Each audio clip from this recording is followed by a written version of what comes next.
Hey mama, if you're listening to this, you might be carrying a secret that feels too heavy to speak out loud. You look like you got it all together, you serve at church, maybe you even lead a Bible study. You smile when you drop off the kids, but no one sees the other side of you, the one that comes out behind closed doors. At home, you are a completely different person. You yell, you explode, you scream at your kids, sometimes in their face. You tell them to shut up. You grab them too harshly. You throw things across the room. You smack them in anger, twist their ears, spank them in rage, and immediately after, you are hit with a tidal wave of shame. You cry alone in your room and you whisper, "God, what is wrong with me?" You feel scared and disgusted by your own reactions. You're terrified that someone might find out. You wonder if your kids would be better off without you. You feel unworthy, broken, and too far gone to be redeemed.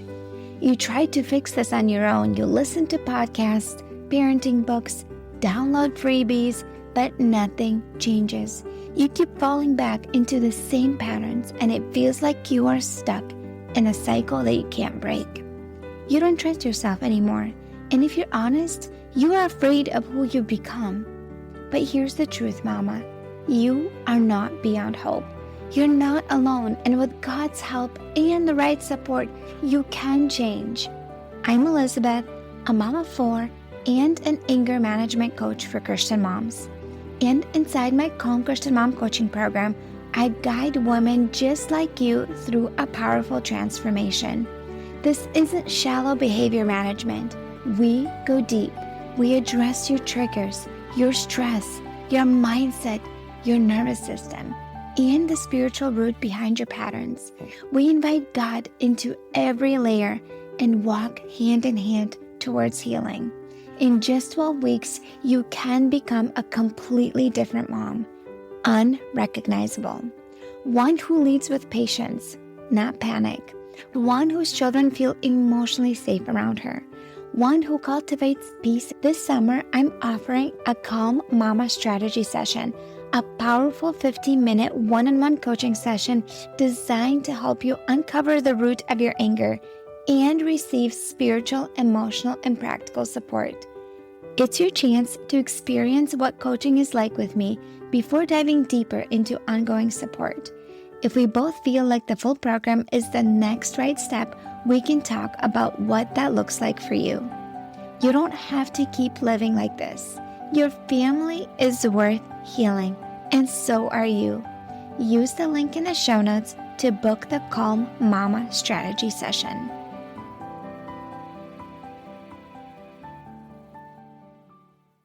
Hi, beautiful friend. Today we'll be talking about things that are contributing to mom rage. This is a very sensitive topic because it is very uncomfortable. It brings up a lot of shame and guilt and embarrassment, especially for us who are Christians and believers. We know that the Bible says, "Be angry and do not sin," but we all experience anger and we deal with it differently, and some of us experience it and take it out on others. Some of us take it out on ourselves. Some of us suppress it, but we all feel anger. This is an emotion that God has created, and you cannot get away from it. There's just a difference between experiencing healthy anger and experiencing destructive anger. Destructive anger is when you are hurting yourself or things or other people. Have you ever experienced anger to the point of where you were scared of yourself? You were screaming, not just yelling, screaming to the point where your throat hurts. You were throwing things, slamming doors. Have you ever got to the point where you physically hurt your kids in anger? And you think to yourself, if only people knew. I hope my kids never tell anyone about this.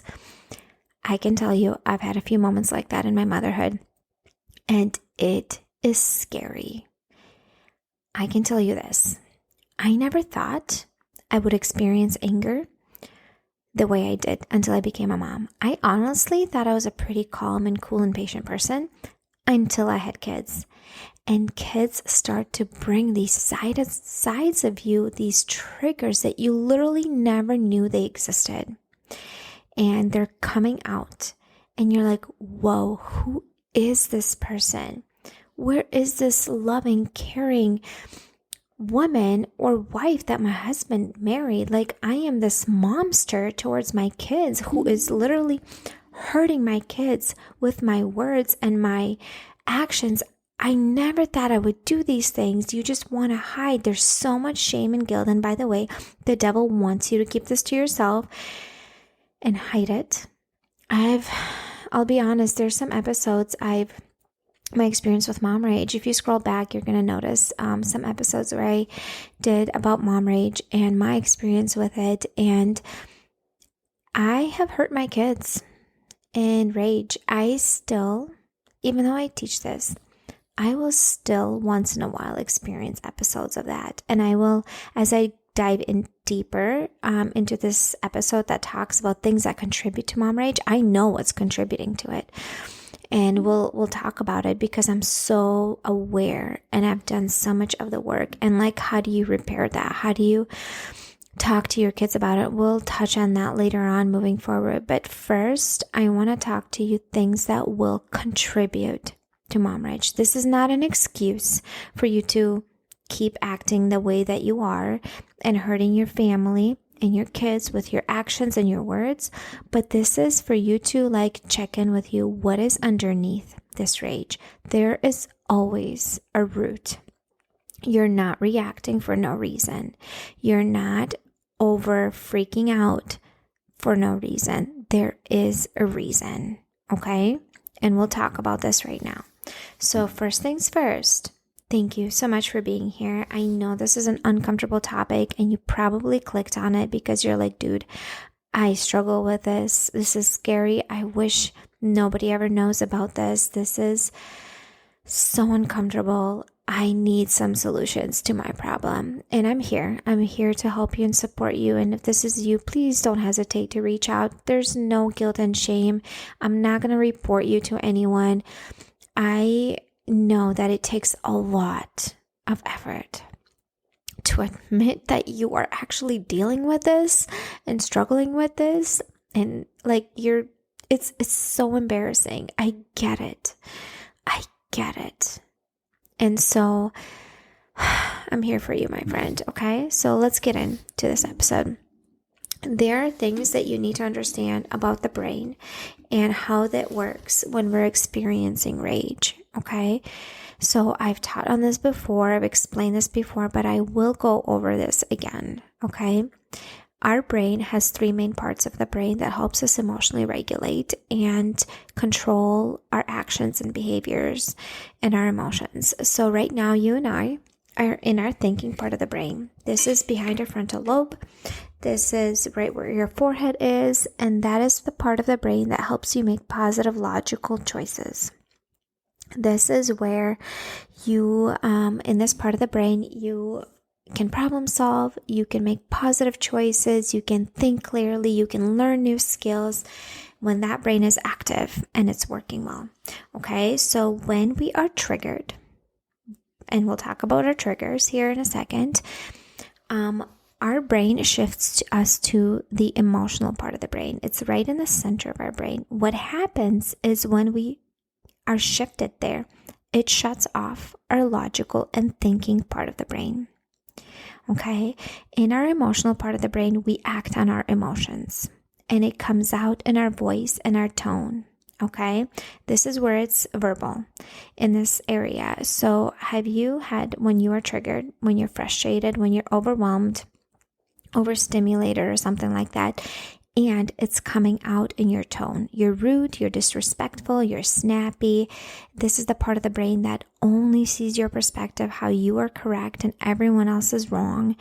And this is when you over-exaggerate, right? Have you ever had conversations with your kids or your spouse, or even like look back at your conversations with your spouse where you completely over-exaggerate? And you never, that is when you are in this emotional part of the brain, because the thinking brain is shut off. You're making decisions based on your emotions, not really positive or smart decisions, okay? And when the trigger or the threat or the stress builds up enough, okay? So what shifts us from our thinking brain to emotional part of the brain is a trigger, unpleasant event, stressors, unmet needs, a threat, some sort of threat, perceived threat will shift us to that part of the brain, and our thinking brain gets shut off and we start making decisions based on our emotions. If the stressor, the threat, is continually dripping and there's no relief from that, eventually you're going to get to the point of fight, flight, or freeze. This is your survival part of the brain. It's right in the back where your brainstem is. When you're there, you're completely shut off from your thinking brain. Okay, this is when you know what you're doing is wrong, but you literally almost can't stop yourself. Have you ever had where you're experiencing mom rage? You're screaming, you're yelling, you're throwing, you're slamming things. You know in the midst of it what you're doing is you're wrong.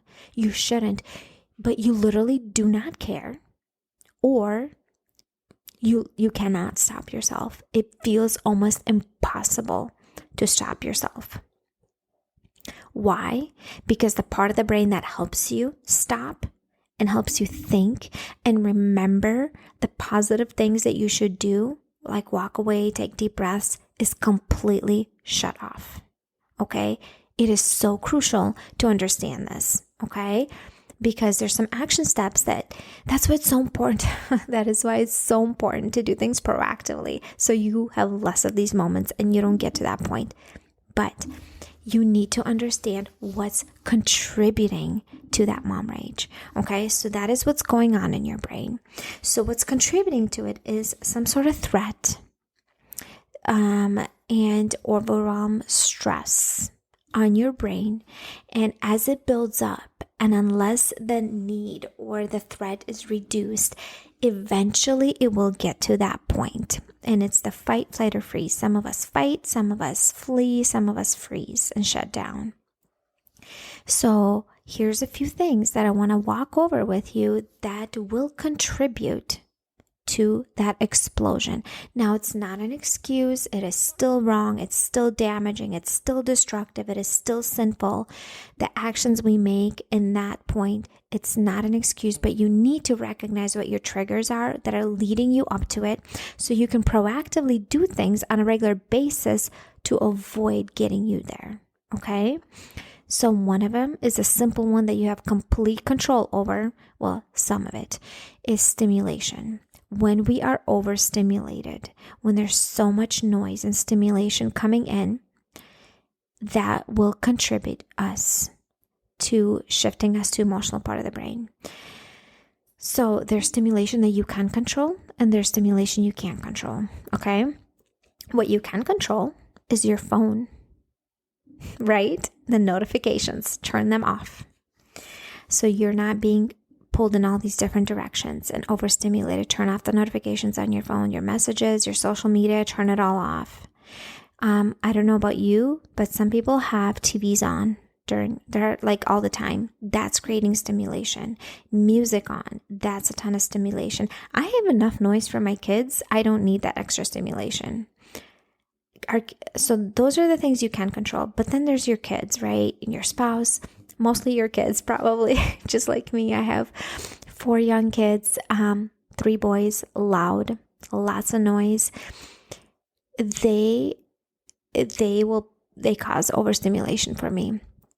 And I don't know what it is with boys. Oh, goodness. Well, right now, my little one this week, she's just started to just like making screams, loud screams, just to get attention.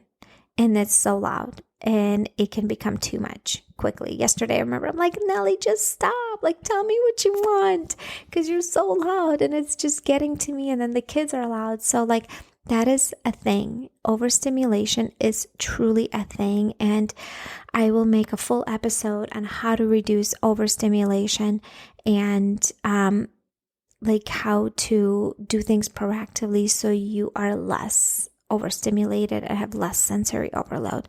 So overstimulation, when it's built up enough and you don't get a break to calm down, it will eventually get you to the point of survival part of the brain where you freak out. Eventually, if it keeps building up and you don't get a moment to relax and decompress. Also, depending if you're a highly sensitive person, we have different tolerance levels for stimulation. That is one thing. The next thing is unmet basic needs. Okay. I'm talking about sleep and eating. Okay. So when you are sleep deprived, your brain does not have the energy to emotionally regulate. Okay. When you're sleep deprived, that's a threat to your brain. That's a basic unmet need. And your brain is thinking like, I need to sleep. I need to rest. I need to sleep. It's not thinking, oh, I need to use my energy to emotionally regulate and take deep breaths and calm down and be more calm and patient. Even though you know what you need to do, like it's so much harder when you're sleep deprived. If you think back to when you had a newborn and you were sleep deprived in the middle of the night and throughout the day, do you remember how much harder it was to be patient with your other kids or with your spouse? Do you remember how much everything was a lot more annoying and frustrating? Do you remember how much more maybe even mom rage you experienced back then? There's a reason for that. Sleep deprivation is a big contributor to having a hard time emotionally regulating. Now, this is not an excuse. I need you to understand the root, okay? You need to get to the root, because if you're just focusing on emotionally regulating in the moment, it can only do so much, okay? You got to get to the root and address the root. This is the kind of stuff I teach. We always get to the root. We figure out what is the root that is contributing to you overreacting in the first place, okay? So here's the thing I want you to remember. I heard this quote sometimes and it really stuck to me. Sometimes it's not a spiritual problem. Sometimes you just need some sleep, mama. Sometimes it's not a spiritual problem. Sometimes you just need some sleep. Okay? Let's leave it at that. The second one is the unmet need is food. When you are hungry, you're hangry. Why? Because your brain is focused on your unmet need again. It's focusing that you need food for survival. It's an unmet basic need. And when you're hungry, you're a lot more agitated and frustrated and snappy with your kids. And if it builds up and you add sleep deprivation and overstimulation to that, that's so much stress on your brain. And if you don't have a moment to decompress and take care of your needs, you will eventually get to your breaking point. You're not a bad mom. You're just struggling. I need you to recognize that, okay? Get to that root. What is going on? Not what is wrong with me. What is going on with me? Okay, this is when we work through mom guilt with my clients. We don't do the shame and guilt thing. Instead of asking yourself what's wrong with me, you ask yourself what is going on with me. Something's going on. Get curious, mama. Okay. The next thing is when you have no time to yourself to decompress. I've told you on this podcast many times that I am an introvert and a highly sensitive person, which means I naturally need extra time to decompress and to fill up my cup and to show up as my best self. Okay? I actually need daily alone time. Absolutely daily alone time. Okay? And so I need you to check in with yourself. If you're overreacting and experiencing mom rage, is it possible that you're running on fumes? That you're completely running on empty for a long time? I was just messaging and coaching a mom today through Voxer, and she was talking about how she only takes time to herself when she's getting to that point of explosion with her family. And she's like, oh, that's right. I need to take time to myself. And I'm like, no. We need to do this as a daily thing. Fill your cup up on a regular basis so you don't even get to the empty.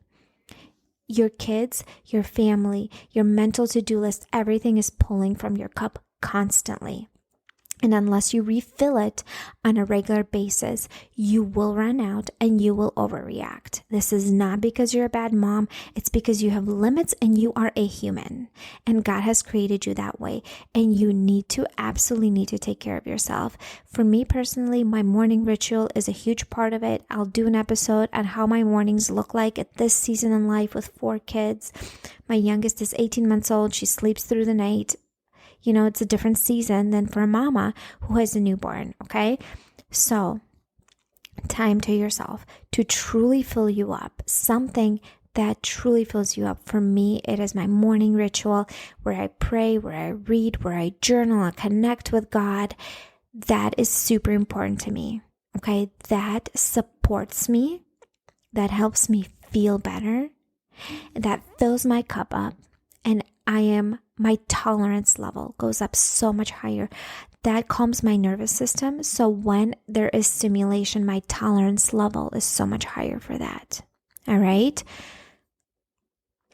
Self-care, taking time for yourself, alone time without your kids, your spouse, time just for yourself. All right. The next one is hormones. I think this doesn't have enough credit to be talked about, and I think this is actually a really, really important topic. Also, if you have ADHD, your brain works differently than other people, and your emotional regulation is a little bit different, and that's not an excuse. That's just you need to find ways to support yourself for you not to scream and yell at your family and cause destruction and damage and hurt, okay? Let's come back to hormones. Hormones, here's the thing. I'll be honest with you. I'll be completely honest and vulnerable here. I teach this stuff. I teach emotional regulation. Yet, when it's that week of the month for me, it's leading up to my cycle. It's not... So my cycle should start today or tomorrow. It's not when I start my cycle. It's the week leading to it. 6, 5, 4, and 3 days before my cycle starts. It's like I have this dark cloud over me. It feels like everything is just negative. I am grumpy and moody, and it's like I want to snap out of it, but I almost can't. And everything just feels blah. And guess what? I am triggered and pissed off at my family's existence. The fact that they even exist and forbid need anything from me really can push me over the edge. I will do my regular morning routine. I will do all the things I'll have my alone time. I'll fill my cup up, and still during those few days of the month, I really, really struggle. And literally just a few days, I completely lost my cool and screamed at one of my boys. It was just tense. I needed him to stop agitating his brother. He was teasing his brother. His brother was distressed, frustrated, and he was just doing it. And it was really, really, I was asking him to stop and he wouldn't. And I completely lost my cool and I freaked out and I screamed. And then I'm like, oh, why did I do this? I know this. I know I should do better. And I didn't say anything damaging and hurtful. I just screamed. I did apologize to him later. I did take ownership of it. And it is unpleasant. It is not pretty. It's ugly. And I had to apologize to God and to him. But here's the thing. I know that this time of the month is extra challenging for me. It happened to be for me my PMS week when the kids were home during Thanksgiving break. And then it happened on Christmas break. And my husband was working long hours. There's no family nearby where we live. It's just me and the kids. Thankfully, they could spend extra time outside because it's nice here in Florida. But it was challenging. It was that week for me. And right now it's this past week for me as well. And it's hard. Sometimes you can't do anything about it and it's just challenging. Then you just power through and For me personally, I need extra alone time. I need to ask my husband for help when he's home. I'm like, please put the kids to bed. I just can't do it right now. I am so agitated.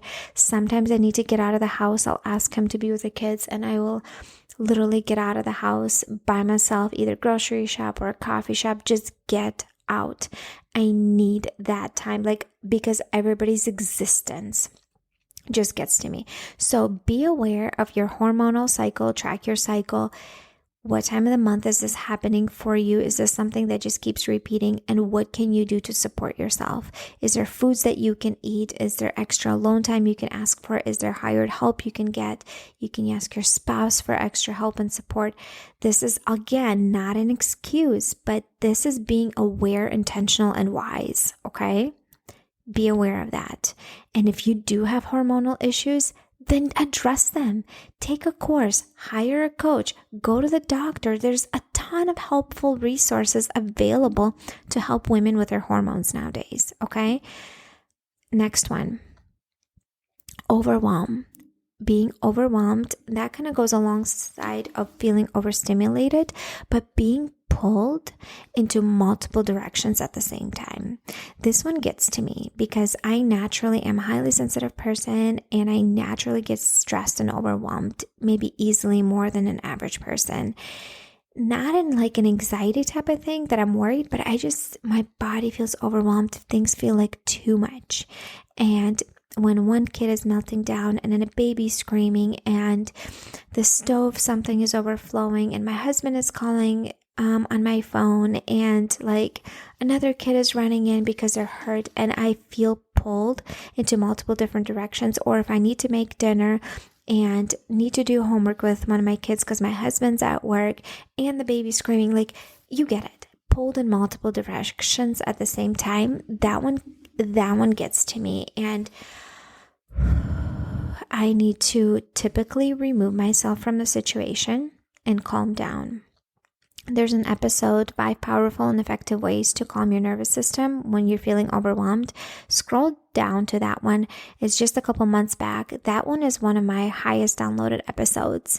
And that one gives you tangible and helpful tips that you can do today to take action when you feel overstimulated and overwhelmed, so you don't overreact. That one is really, really, really helpful. Okay. So overwhelm, being pulled in multiple different directions, feeling like you have so much on your plate, doing too much.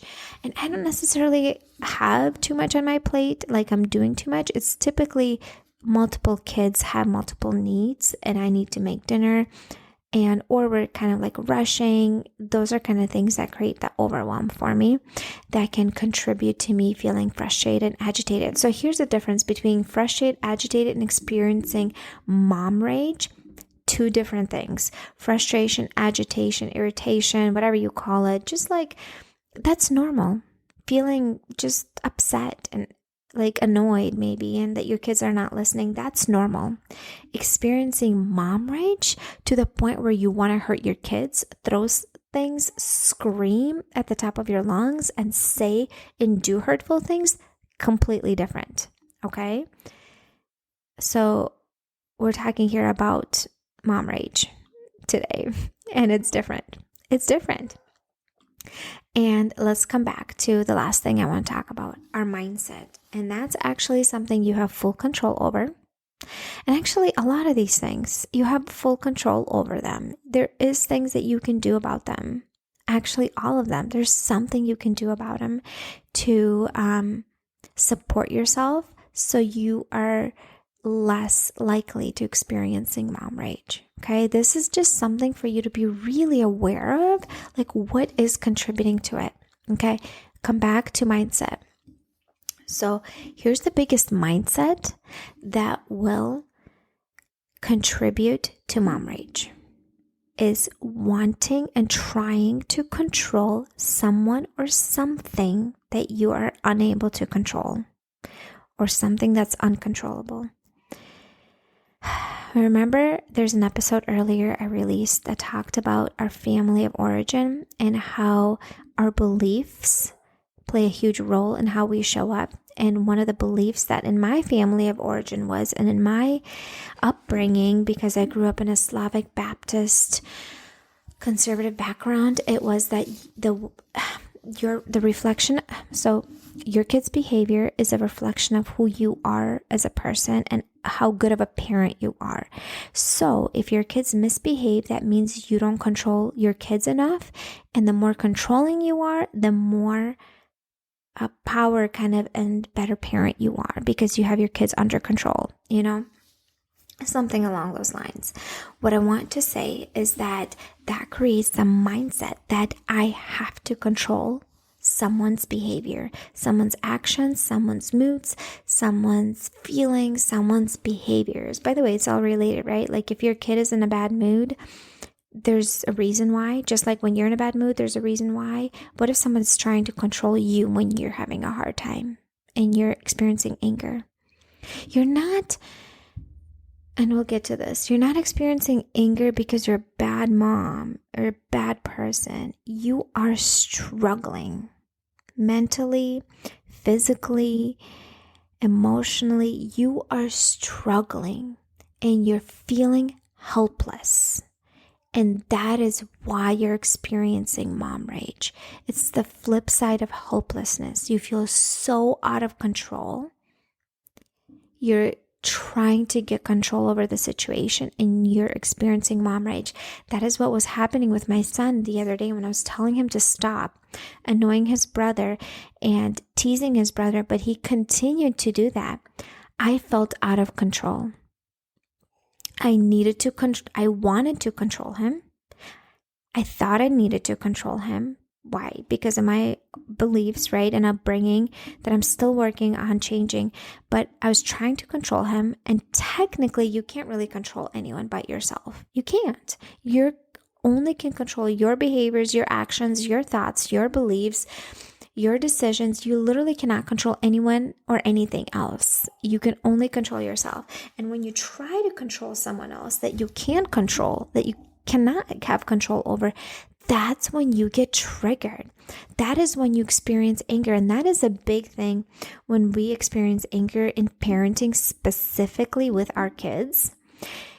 Mindset is huge here. When we're trying to control our children, their actions, their behavior, and we feel out of control, we get triggered. Because what our belief is, like, that's a reflection of me as a parent if my kids are not listening, especially in public, right? When others are watching, what are people going to think about me? I'm a bad mom, that I can't control my child. And that contributes to severe mom rage and just like boiling on the inside because you feel so out of control. Listen, the Bible tells us to have self-control, not other control. The Bible teaches us to guide our children, to mentor them, to bring them up in loving the Lord and following Him, to guide them, direct them, empower them, uplift them. It doesn't say control your children. It does not say that. But yet, in a lot of Christian circles, we were taught that we have to control our children. Do you need to mentor your kids? Do you need to guide your kids? Do you need to have boundaries? Do you need to set limits? Definitely. But there's a difference between that and controlling them and using physical force and hurt to control them, to do exactly what I said, when I said it, how I said it. There's a difference. And when you're trying to control the uncontrollable, that's when you get severely triggered and experience that mom rage. Also, when you have expectations for a 2-year-old that are like unrealistic for his age, you're expecting so much out of him to sit still when he's a 2-year-old. Of course, you'll get frustrated and triggered. It's all in your mindset again. And you feel out of control. And you're going to experience more triggers, and eventually get to that rage point, especially if you add all these other things to it, feeling out of control, hormones, no time to yourself, feeling overwhelmed, sleep deprived, hungry, overstimulated, add all those in. Of course, it makes sense for you to lose your cool. And you will still have moments like that. And I still have moments like that. This is not about perfections. We're humans. We're sinners.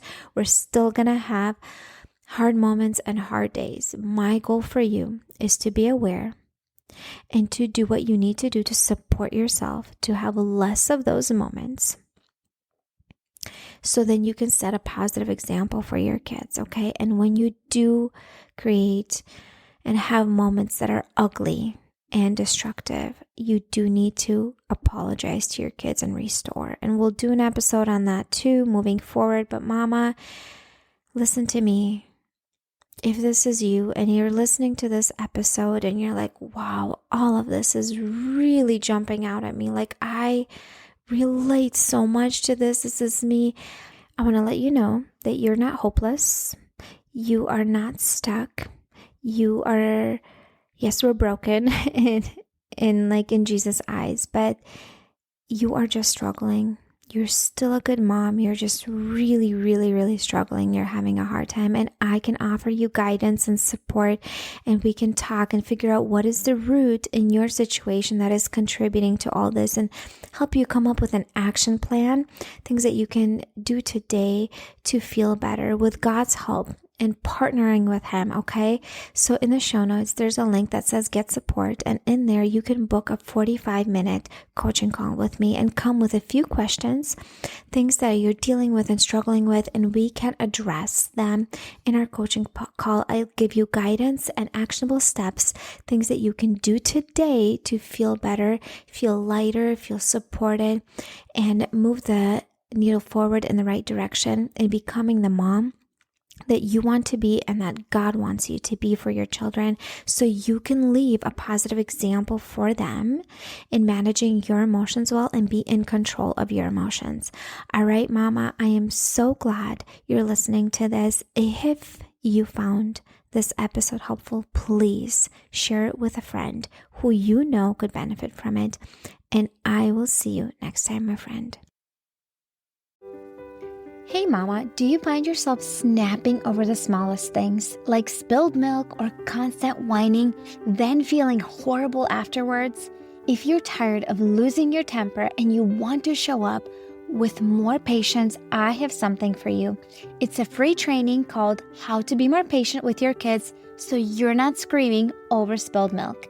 Inside, I'll walk you through 10 simple things you can start doing today to become a calmer, more Christ-like mom, even on the hard days. To get it for free, just leave a rating and review on Apple Podcasts and send a screenshot to hello@emotionallyhealthylegacy.com. Or if you'd rather skip the wait, you can grab it right now for just $27. The link is in the show notes. Let's help you become the peaceful, patient mom your kids need.